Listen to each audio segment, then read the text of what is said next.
नमस्कार भारतवासियों, आज हम चर्चा करेंगे हरियाणा के चुनाव को लेकर। जो ये चुनाव साधारण चुनाव नहीं है, असामान्य बात नहीं है। ऐसा इसलिए बात कर रहा कि जिस राज्य में चुनाव है उस राज्य में से प्रधानमंत्री एवं गृह मंत्री दूरी बना ले। सही मायने में गृह मंत्री अमित शाह और प्रधानमंत्री नरेंद्र मोदी 2024 से चुनाव जिताने यानी सत्ता में आने के लिए औसतन हर राज्य में कम से कम 5 से 15 जनसभा करते थे। लेकिन अब बात प्रधानमंत्री और अमित शाह नरेंद्र मोदी गृह मंत्री जो हरियाणा से दूरी बनाए हुए हैं, इसके पीछे कुछ रीजन होगा।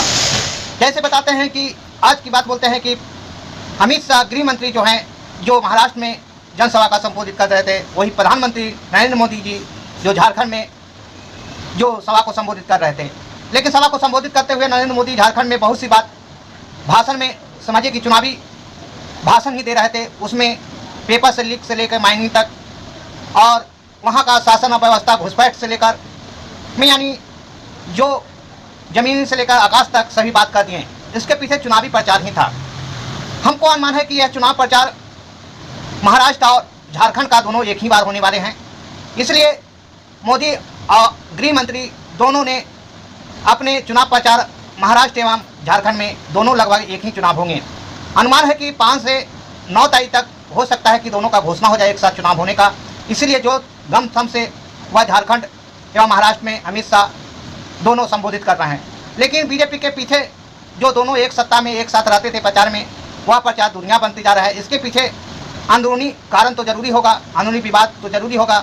वही उत्तर प्रदेश के मुख्यमंत्री योगी आदित्यनाथ जो स्टार प्रचारक के रूप में हरियाणा में भी काम कर रहे हैं, जो स्टार प्रचारक के रूप में हर राज्य में अमित शाह एवं प्रधानमंत्री जो करते थे नरेंद्र मोदी, अब जो है स्टार प्रचारक के रूप में जो है योगी आदित्यनाथ हैं। इसके पीछे तो रीजन होगा। लेकिन वही बात बोलते हैं कि विनोद फोगाट ने अपने देखिए कि आज हरियाणा में वह अपने प्रियंका गांधी के साथ संबोधन में भाग लिए और बहुत सी प्रचार किए। उसमें विनोद फोगाट ने बहुत सी चीज़ें कहें। लेकिन एक इंटरव्यू ने विनोद फोगाट ने अपने बहुत सी चीज़ कहें। लेकिन वही बताते हैं कि सभा को संबोधित करने के पहले प्रियंका गांधी और देखिए कि दोनों एक साथ बैठे हुए हैं और प्रियंका गांधी एवं विनोद फोगाट दोनों मंच पर संकल्प रैली में सम्मिलित हैं। देख रहे हैं कि दोनों संकल्प रैली ने भाग लिए और वही हुड्डा साहब सैनी साहब भी थे साथ में, सभी ने भाग लिए और भाग लेकर देखिए कि दोनों एक साथ बैठे हुए हैं विनोद फोगाट एवं प्रियंका गांधी। वही आज 2 अक्टूबर था जो लाल बहादुर शास्त्री एवं महात्मा गांधी को दोनों का आज दिवस था। वही माल्यार्पण श्रद्धांजलि दोनों को देखिए कि प्रियंका गांधी ने श्रद्धांजलि देने जा रहे हैं। देखिए कि श्रद्धांजलि देंगे, फूल अर्पण करेंगे लाल बहादुर शास्त्री एवं महात्मा गांधी पर।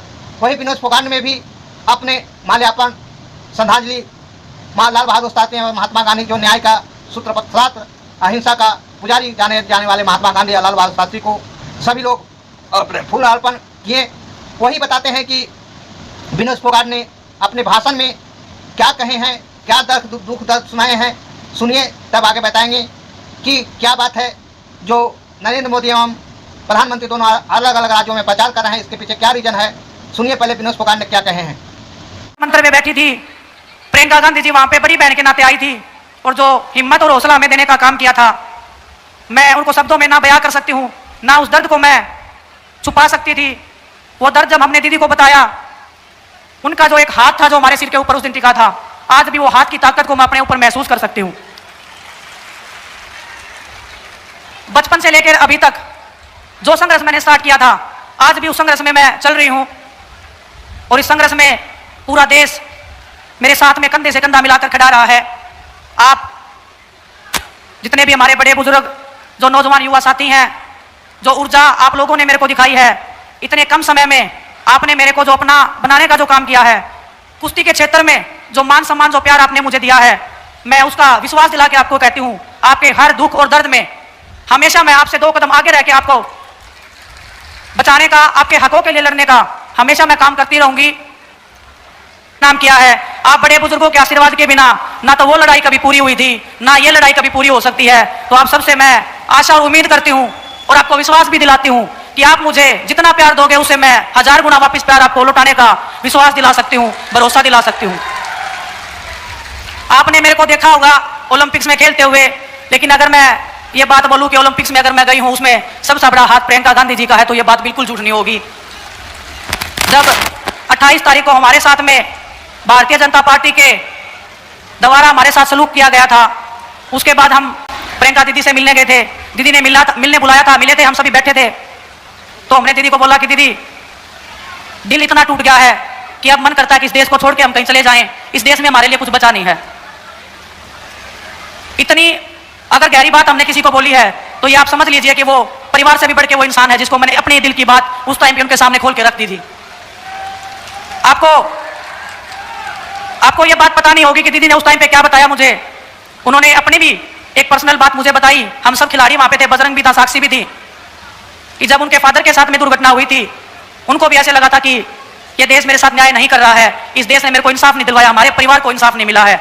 लेकिन जब दीदी पूरे देश में निकली और लोगों का प्यार, उनका दर्द और उनका आशीर्वाद देखा, पूरे देश ने उनके दर्द को अपना दर्द जब समझा था, तो उन्होंने हमें बताया कि उस दिन हमें भी ये लगा था कि कुछ बुरे लोगों के कारण पूरा देश गलत हो नहीं सकता है। उन्होंने बोला कि अब आपको लग रहा है कि इस देश में आपके लिए कुछ नहीं बचा है, लेकिन चंद लोगों के कारण ये जो हमारा देश है, ये भारतवासी हैं, ये आपको इतना प्यार देंगे लौटा के कि आप उसकी कल्पना भी नहीं कर सकते हो। और एक बात और उन्होंने बोली थी उस दिन, उन्होंने पूछा था कि कुश्ती का क्या करना चाहते हो। हमें बोला दीदी कुश्ती करने का बिल्कुल मन नहीं है, जिस मैदान में हम लड़े हैं, जिस तिरंगे को हमने फहराया है, आज वो तिरंगा हमारे पैरों के नीचे रोंदा जा रहा था, बर्दाश्त नहीं हो रही थी वो चीजें, वो दर्द हम बता नहीं पाएंगे आपको कभी भी। लेकिन उन्होंने बोला कि कुश्ती नहीं छोड़नी है और मैं चाहती हूं तुम उस मैट पे दोबारा जीतो और हम गर्व से कह सकें पूरा देश आप पे गर्व करता है, पूरा देश आप पे गर्व करता है।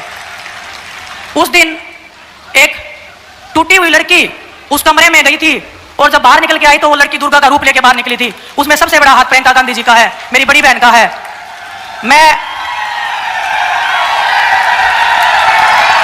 मैं बहुत भावनाओं से चलने वाली लड़की हूं, राजनीति में नई आई हूं।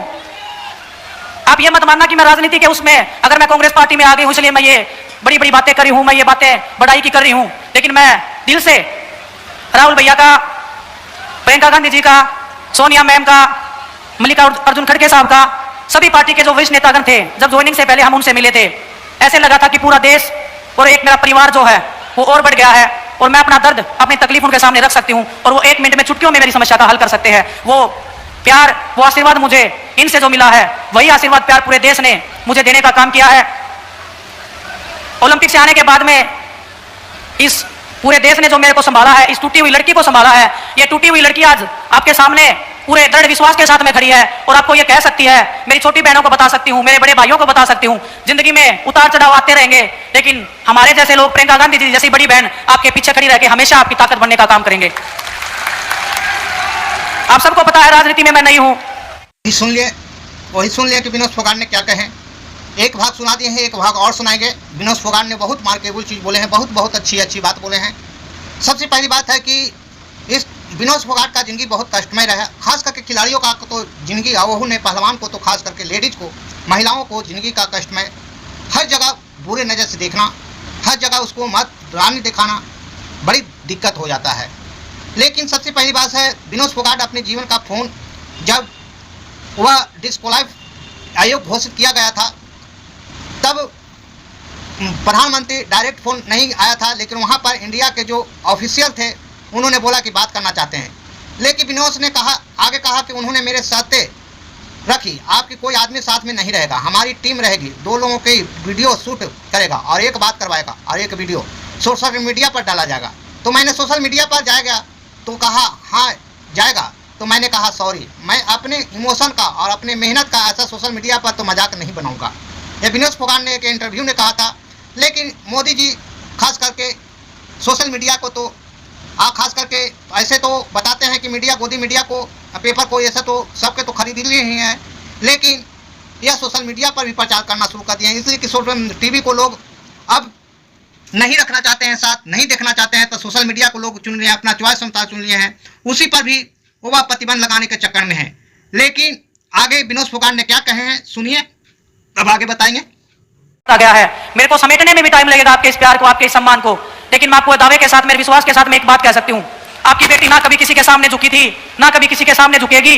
परमात्मा के सामने हमारा शीश झुकता है और बड़ों का हम आदर सम्मान अपनी जी जान से ज्यादा करते हैं। और मैं ताऊ और ताई सबको एक बात बोलना चाहती हूँ, जो पगड़ी आप मान सम्मान में अपनी इस बेटी को पहनाते हो, बेटी मैं इसलिए बोल रही हूँ, बहुत सारे लोग बोलते हैं कि तेरी तो शादी हो गई है, आपने कभी मेरे को ऐसे फील ही नहीं करवाया कि मेरी शादी हुई है। यहाँ पे आपने बेटी से भी ज्यादा मान सम्मान और प्यार मेरे को दिया है। आपकी ये बेटी आपके हर दुख दर्द में हर पिछड़े समाज के साथ में, हर उस दलित, हर उस अत्याचार के आगे खड़ी होगी जो आपने कभी झेला है। हर उस जातिवाद से, हर उस धर्म से आगे बढ़ के आपकी बेटी हमेशा आपके हकों की रक्षा करने के लिए आगे बढ़ती रहेगी। लेकिन वो ताकत और वो विश्वास आपको मेरे को देना पड़ेगा। जब आपकी बेटी विधानसभा में जाएगी तो मैं आपको विश्वास के साथ कह सकती हूँ कि वो आवाज जो बनेगी वो आपकी आवाज बनेगी। आपके बीच में से जो ये बेटी जाएगी आपके हकों की आवाज बन के, आपका जो मैंने कुश्ती के क्षेत्र में नाम किया है, आप 5 साल बाद जब मैं दोबारा आपके बीच में आऊंगी यही बड़ा मंच होगा। और मैं दीदी को भी बताना चाहती हूँ, ये जुलाना विधानसभा एक नया इतिहास रचने जा रहा है। आपके आशीर्वाद से, आपके प्यार से इस जुलाना की मेरी कर्म भूमि को मैं हमेशा तहे दिल से बहुत शुक्रगुजार करती रहूंगी, धन्यवाद देती रहूंगी कि आपने इस बेटी विनोद फोगाट ने क्या कहे। सबसे पहली बात है कि विधानसभा खास करके दिलचस्पी की बात होगा कि हरियाणा में बीजेपी अपने आप को हार मान लिया है, क्योंकि मोदी और अमित शाह दोनों हरियाणा को छोड़कर झारखंड और महाराष्ट्र में अब अगले फोकस पर लग गए हैं। लेकिन इसका असर पूरे भारत के विधानसभा में पड़ेंगे या नहीं पड़ेंगे। लेकिन ये खास बात है कि मुद्दा एक ही है, बेरोजगारी, महंगाई एवं केंद्र की जो शासन है, तानाशाह का शासन है, जातवाद का शासन है, मंदिर मस्जिद का शासन है, आपस में लड़ाने का शासन है और शासन करने का शासन है। ये उनका अब रणनीति बदलने जा रहा है और दूसरे पास 6 विकल्प खोज रहे हैं कि क्या विकल्प होना चाहिए। लेकिन वही अब अमित शाह और योगी आदित्यनाथ के बीच टकराव होते जा रहा है, बढ़ते जा रहा है। आरएसएस के मुताबिक अब प्रधानमंत्री का उम्र जो 75 वर्ष, जो अरविंद केजरीवाल दिल्ली के मुख्यमंत्री जो बोले कि 75 वर्ष के बाद जो बीजेपी के कार्यकर्ता जो प्रधानमंत्री होते हैं वो इस्तीफा लेते हैं, तो उसके अनुसार आरएसएस के क्वेश्चन किए हैं अरविंद केजरीवाल, जो अब लगते हैं कि इसके विरोध में दोनों चल रहे हैं। अमित शाह बोल रहे हैं कि हम जो आरएसएस से भेंट करके बोले, लेकिन निर्णय नहीं हो सका। लेकिन अग्रिम रणनीति जो दोनों अपनाने जा रहे हैं और खास करके झारखंड में प्रधानमंत्री जो बोले वह चुनावी भाषण ही था। ऐसे देखिए कि असर पूरे भारत में पड़ रहा है। बेरोजगारी खास करके जो कह रहे हैं कि लीक पेपर हुआ, माइनिंग की बात कर रहे हैं, ज़मीन की बात कर रहे हैं कि घोटाला हुआ, लीक पेपर की बात कर रहे हैं, लेकिन केंद्र सरकार में क्या बेरोजगारी दी है। वही बताते हैं कि गुजरात की बात, हाल की बात बोलते हैं कि आज रिपोर्ट में छापा गया है कि वहाँ पर जो व्यापारी हैं, जो शासन है, पहले जो टेंट जो सभा को संबोधित किया जाता था उसका टेंट जो गुजराती होता था, लेकिन अब गुजरातियों का इतना नीचा गिर चुका है। गुजरात का प्रधानमंत्री जो हर टेंट कार्यक्रम हर राज्य में होता था वो गुजराती होता था, इतना तक गिर चुके हैं। वही बताते हैं कि जिसको कहते हैं कि व्यापारी, कुछ व्यापारों के कंपनियां जो गुजरात से कम 7,000 आदमी को हटा दिया गया है हाल ही रिपोर्ट के अनुसार। अब बताते हैं कि प्रधानमंत्री क्या करते हैं, आरएसएस क्या करते हैं, टकराव हो रहा है कि अगला प्रधानमंत्री कौन होगा। ऐसे वीडियो को प्राप्त करने के लिए चैनल को लाइक, सब्सक्राइब एवं बेल आइकन घंटी दबाएं। थैंक्स, धन्यवाद।